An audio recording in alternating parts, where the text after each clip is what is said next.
కూటమి ప్రభుత్వం అధికారంలోకి వచ్చిన తర్వాత 2024లో అధికారంలోకి వచ్చిన తర్వాత అమరావతి రాజధాని ఆశలు సజీవంగా మిగిలాయి. 2019 నుంచి 2024 దాకా జగన్మోహన్ రెడ్డి ఈ పర్యావరణ ప్రేమికుడు 29 గ్రామాల్లోని దాదాపుగా 50,000 ఎకరాల్లో అడవులు పెంచి అక్కడ అడవి పందులకు ఆవాసాలుగా చేర్చాడు. ఇక అటుగా వెళ్తున్న వైసీపీ నాయకులంతా అమరావతిలో ఏముంది, అంతా కంప చెట్లు, శ్మశానం అంటూ విమర్శలు చేసి బొత్స సత్యనారాయణ లాంటి సీనియర్ నాయకులు అయితే అమరావతి ఇది కమ్మరావతి అని చెప్పేసి వివాదాస్పద వ్యాఖ్యలు చేశారు. అంటే అమరావతి రాజధాని 29 గ్రామాల్లో అంతా కమ్మవారే, మా కాపులు లేరు, మా తూర్పు కాపులు లేరు, మా ఉప్పాడ కాపులు మత్స్యకారులు లేరు, మా బలిజలు లేరు, మా రెడ్లు లేరు, మా దళితులు లేరు, ఇది కమ్మ రాజధాని అని చెప్పేసి కమ్మరావతి అని వివాదాస్పద వ్యాఖ్యలు చేశారు. ఇక రైతులంతా రోడ్డున పడ్డారు. 5 సంవత్సరాల పాటు ఉద్యమాన్ని కొనసాగించారు. దాదాపుగా 272 మంది ప్రాణాలు కోల్పోయారు. 5 ఏళ్ళు నరకయాతన అనుభవించారు.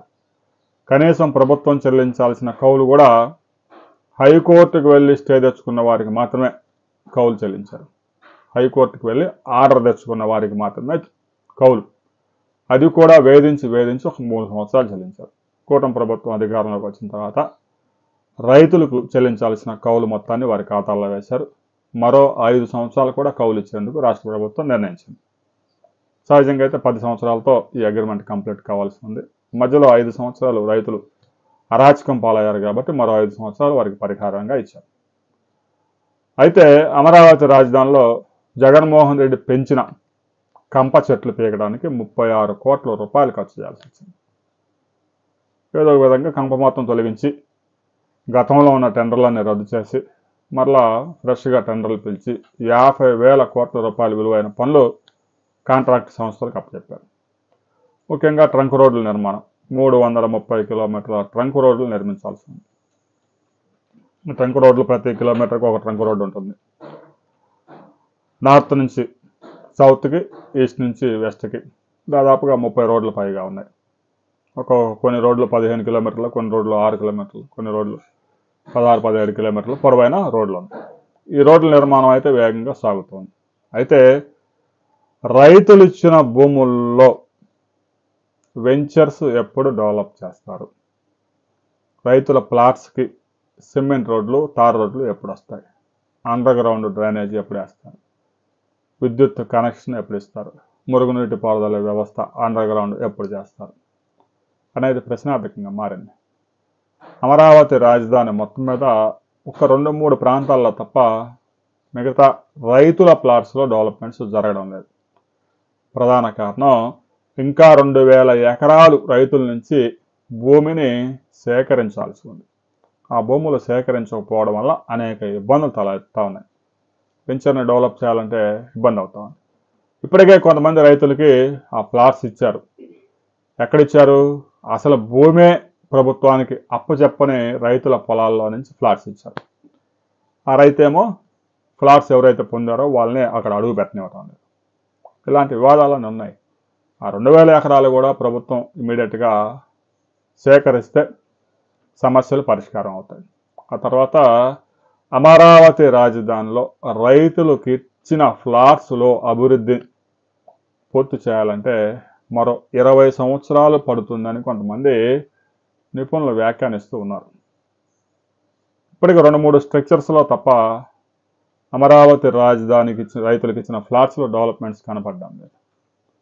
రాబోయే 3 సంవత్సరాల్లో అమరావతి రాజధాని పూర్తి చేస్తామని మంత్రి నారాయణ చెప్తున్నా, అమరావతి రాజధాని అంటే కేవలం ట్రంక్ రోడ్లు, స్పీడ్ యాక్సెస్ రోడ్డు, కొత్తగా హైకోర్టు భవనం, కొత్తగా అసెంబ్లీ, 4 టవర్స్ మాత్రమే కాదు. రైతులకు ఇచ్చిన 32,000 ఫ్లాట్స్కి సిమెంట్ రోడ్లు, తార్ రోడ్లు నిర్మించాలి. అండర్ గ్రౌండ్ డ్రైనేజీ ఇవ్వాలి. విద్యుత్ సౌకర్యం కల్పించాలి. అప్పుడే కదా రైతులకు ఇచ్చిన ఫ్లాట్స్కి విలువ పెరిగేది. ఇది జరగాలంటే ఇంకా 2,000 ఎకరాల అమరావతి రాజధానిలో రైతుల దగ్గర నుంచి సేకరించాల్సిందే. ల్యాండ్ పూలింగ్కి వారు ముందుకు రాలేదు కాబట్టి మరి ఈ ప్రక్రియ రాబోయే కనీసం సంవత్సర కాలంలో అయినా పూర్తి చేస్తారా? ఆ తర్వాత అయినా రైతులకు ఇచ్చిన ఫ్లాట్స్లో డెవలప్మెంట్ని మనం చూడగలుగుతాం అనేది అనుమానంగానే ఉంది. చాలామంది రైతులు నిరాశకు గురవుతున్నారు. కూటమి ప్రభుత్వం అధికారంలోకి వస్తే ఇక వెంటనే ఫ్లాట్స్ డెవలప్ చేసేస్తారు. గజం 50,000 60,000 ఉంటుంది. అవసరమైతే కొంత అమ్ముకొని పిల్లల చదువులకు, అనారోగ్యాలు, వివాహాలు అలా జరిపించుకోవచ్చు అని ఆశించారు.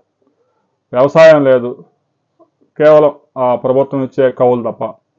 ఇక రైతులు ఫ్లాట్స్ బ్యాంకుల్లో పెట్టి రుణం తీసుకుందాం అంటే బ్యాంకులు రుణాలు ఇవ్వటం లేదు. మంత్రి నారాయణ ఆదేశాలు జారీ చేస్తే బ్యాంకులు పట్టించుకో.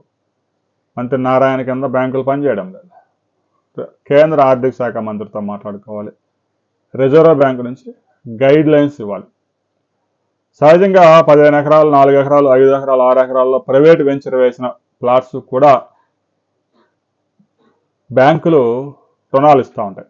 అయితే ఉద్యోగులు ఆ ప్లాట్స్ కొనుగోలు చేస్తారు కాబట్టి అతనికి వచ్చే నెలవారీ ఆదాయం మీద అక్కడ రుణాలు ఇస్తూ ఉంటాయి. కానీ అమరావతి రాజధానిలో ఎక్కువ మంది అంతా రైతులే కాబట్టి ఆ రైతులకు తీసుకున్న ఫ్లాట్స్కి రుణాలు ఇవ్వడానికి బ్యాంకులు ముందుకు రావడం లేదు. బ్యాంకుల గైడ్ లైన్స్లో అలా ఆదేశాలు లేవు. ఎందుకంటే నెలవారీ వచ్చే ఆదాయాన్ని అతనుకున్న ఆస్తిని తాకట్టు పెట్టుకొని రుణాలు ఇస్తూ ఉంటాయి. ఆస్తి అయితే ఉంది కానీ నెలవారీ వచ్చే ఆదాయం రైతుకు లేకపోవడం వల్ల బ్యాంకులు రుణాలు ఇవ్వడానికి ముందుకు రావడం లేదు. ఈ విషయంలో కూడా ప్రభుత్వం చొరవ చూపాలి. ఇక అమరావతి రాజధానిలో అంతర్జాతీయ విమానాశ్రయాలు, స్పోర్ట్స్ సిటీ, సాఫ్ట్ కంపెనీస్కి మరో 15,000 ఎకరాలు అవసరం అవుతుంది. ఆ అభివృద్ధి పనులు పూర్తి చేయడానికి స్పెషల్ పర్పస్ వెహికల్ ఏర్పాటు చేయబోతా ఉన్నారు. దీనివల్ల ప్రత్యేకంగా అభివృద్ధి కార్యక్రమాలు పనుల మీద ఫోకస్ పెట్టి సమస్యలు ఏదన్నా వస్తే వాటిని పరిష్కరించడం ఈజీ అవుతుంది. ప్రభుత్వమే ప్రతిదీ చూడాలంటే సాధ్యం కాదు. అందువల్ల రాబోయే రోజుల్లో ఇది ఏర్పాటు చేయడానికి కూడా కేబినెట్ ఆమోదం తెలిపింది. ఇక రైతు సోదరులు, మీ యొక్క ఫ్లాట్స్ అమరావతి రాజధానిలో మీ ఫ్లాట్స్లో అభివృద్ధి జరుగుతుందా? ట్రంక్ రోడ్స్ కాకుండా మీ ఫ్లాట్స్లో మీకు ఇచ్చిన స్థలానికి రోడ్డు సదుపాయం వచ్చిందా లేదా అనే విషయాన్ని ప్రతి రైతు కామెంట్ చేయండి.